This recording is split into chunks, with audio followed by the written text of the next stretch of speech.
Uma reportagem mais que especial que o Tribuna da Massa fez com todo carinho para você. A reforma tributária deve entrar em vigor a partir de 2026. Isso vai mexer com a vida dos municípios, né? Com relação à arrecadação, à distribuição desse dinheiro, principalmente quando se trata em dinheiro no caixa. Diversos recursos que fazem a diferença em investimentos para atender a população devem sofrer, né, com esta mudança.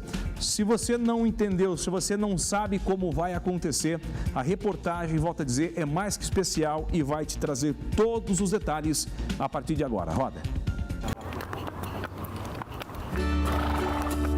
Sossego de uma, agitação de outra. Aqui são 2.652 habitantes e a 20ª colocação entre as menores cidades do Paraná.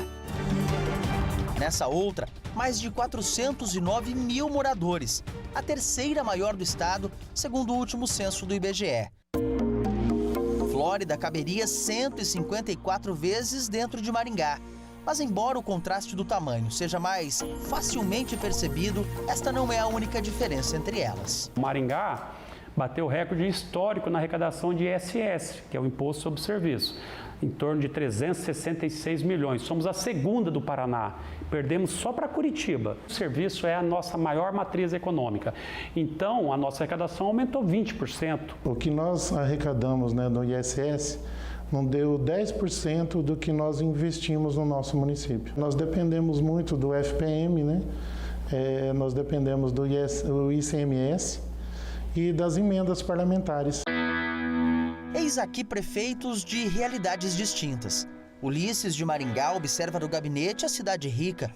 Já Emerson de Flórida enxerga pela janela os desafios de lidar com poucos recursos. Hoje nós estamos com as contas do nosso município no azul. Mas assim, não é fácil para nós mantermos as nossas contas em dia. No Brasil inteiro, os municípios tiveram dificuldade para fechar, né, as suas receitas, fechar sua folha de pagamento. Nós fechamos aqui numa situação bastante tranquila, vamos ter inclusive um superávit, coisa rara no Brasil. Grande, média ou pequena, é obrigação das cidades prestar serviços públicos como saúde e educação.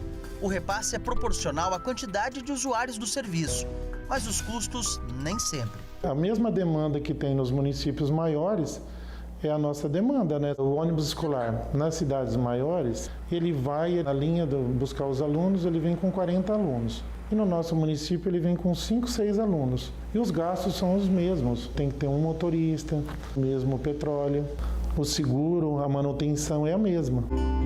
Apenas 50 quilômetros separam um tamanho choque de realidade. Se dentro de um mesmo estado é assim, já se imagina o cenário de uma região para outra, em um país de dimensões continentais. O Brasil é hoje um dos países mais desiguais justamente por conta disso, por causa desse desequilíbrio tributário. Então isso é uma correção que estava sendo esperada há mais de 30 anos e até que enfim veio. Este momento, em dezembro do ano passado, foi um primeiro passo numa tentativa de atenuar desigualdades. Declaro promulgada a Emenda Constitucional número 132 de 2023, a reforma tributária brasileira. Uma reforma que demorou mais de 3 décadas para ser realizada. Desde 1988, a Constituição Federal não tinha uma reforma tão ampla no sistema tributário. A proposta busca simplificar a cobrança de impostos sobre o consumo. Com isso, incentivar e acelerar o crescimento da economia no país. Com a reforma tributária, impostos como IPI, PIS, COFINS, além de ICMS e ISS serão extintos e vão dar espaço a novos tributos. O IVA, com o CBS, Contribuição sobre Bens e Serviços, e o IBS, Imposto sobre Bens e Serviços. Especialistas afirmam que a reforma vai reduzir o chamado Custo Brasil. Isso aí facilita a questão de você, por exemplo, formar preço, tomar decisões, vai demandar menos horas de trabalho para fazer a apuração, e quanto que eu tenho que recolher. Então menos contadores, consultores, empresas de auditoria. A reforma tributária vai ser feita em um lento processo de transição, que começa em 2026 e vai até 2033, quando a reforma vai estar em pleno vigor, o que ainda depende de leis complementares. O processo nem começou e já surgem preocupações, especialmente entre cidades de médio e grande porte, com receio de perda de arrecadação. A gente entende que a reforma tributária ela foi atropelada, ela não foi discutida com os municípios, não foi debatida de maneira adequada, foi feita nos gabinetes em Brasília, não teve a participação dos prefeitos, não teve a participação dos governadores, e a nossa preocupação é que aumente essa desigualdade, né, dos municípios mais ricos e municípios com menos recursos para investimentos em serviços públicos. Se todos os recursos fossem divididos como um bolo em fatias, seria desta maneira. A União fica com os 58% da arrecadação, os estados, 24%, e os municípios terminam com a menor fatia, 18%, segundo o que diz o Pacto Federativo. Formar este bolo requer uma receita, onde entram diversos impostos. Hoje, os impostos federais sobre bens e serviços são IPI, PIS e COFINS. O estadual é o ICMS. Já os municípios têm o ISS, Imposto sobre Serviços. Cada um deles é como se fosse um ingrediente que compõe a massa da carga tributária brasileira. É uma crítica que se faz há anos, não é de agora, que seria melhor que os valores arrecadados ficassem no estado e no município. É como aquele pai que vê os filhos se desenvolvendo de uma maneira diferente. A União fica meio um paizão que tenta trabalhar a desigualdade.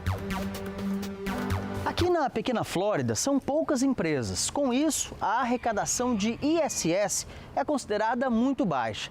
Em 2023, os valores contabilizados foram insuficientes para bancar investimentos. Além disso, também não surtiram grandes impactos no orçamento do poder público da cidade. Por outro lado, aqui na enorme Maringá, a arrecadação com imposto sobre serviço em 2023 foi a maior do interior do estado. Um dinheiro extremamente importante para o orçamento do município, ainda mais no momento em que o setor de serviços cresce acelerado. Setor responsável pela arrecadação das cidades. Este economista explica que os serviços têm impacto enorme na economia de médios e grandes municípios brasileiros. Hoje, o setor de serviço a níveis de Brasil e a níveis de Maringá gira em torno de 2/3 do PIB. Tá? Então, quando você pega o setor de serviços de maneira geral, ele gira em torno de 67%, 70% no Brasil. O texto geral da reforma revela a perda de autonomia. Hoje, as cidades decidem imediatamente o que fazer com o dinheiro do ISS, de que forma investir. Mas com a reforma, isso deve mudar e a União é quem vai redistribuir os recursos.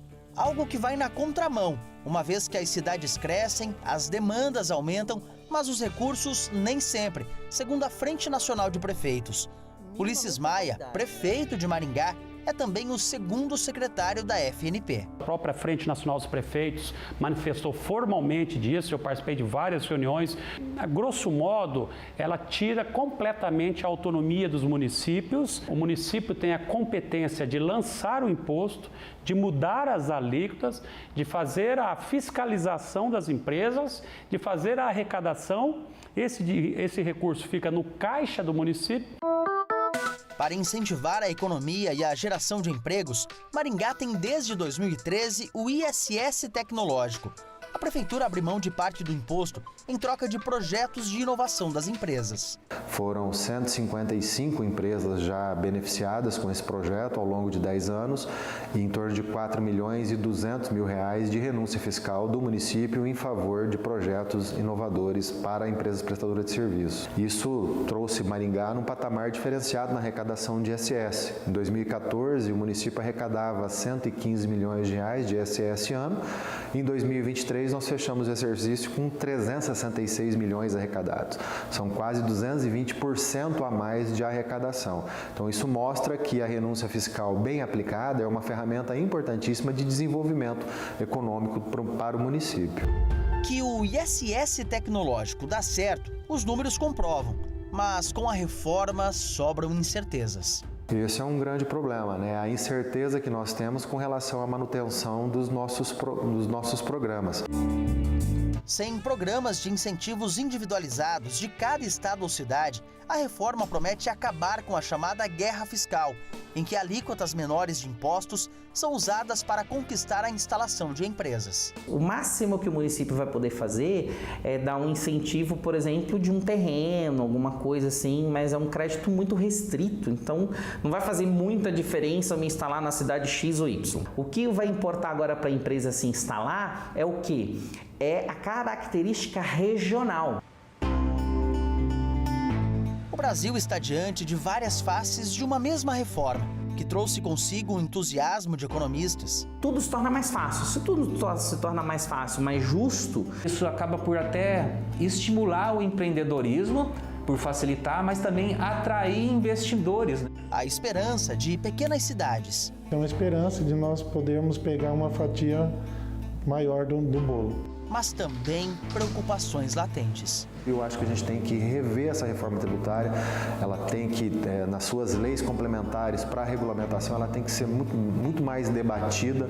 E deve provocar agora um longo trabalho pela frente. A Frente Nacional dos Prefeitos está articulada, está trabalhando com o Congresso, está trabalhando com o Ministério da Fazenda, para que não haja perda para os municípios, né? Apenas que se facilite, então, o sistema tributário brasileiro.